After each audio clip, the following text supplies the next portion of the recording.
Саламатсыздар ма? Сіздерге Google переводчик ашқан себебім Microsoft, яғни Windows One'да микрофон бассаңыз шықпайды. Жоқ, мына Windows переводчикте осылай жазбасаңыз, тек оны басып, русский басып, яғни орысша жазып шықпасаң, болашақта қазақша енді жасай алатын болар.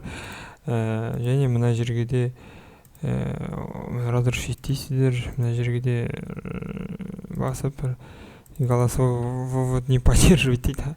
Бірақ поддерживать ету керек. Мына жерде әрине қазақша жоқ, бірақ сонда да голосовой вывод не поддерживать дейді.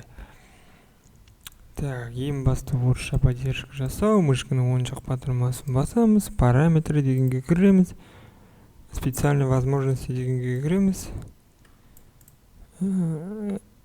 Голосовой функцияда мына включить распознавание десеңіз, бізде тек доступны только міне русский жоқ, тіпті Индия бар, японский мандарин дейді, мандарин бар. Испанский жақсы, басқа тілге нем жоқ әше. Бізде өкінішке орай жоқ голосовой дегенсіз.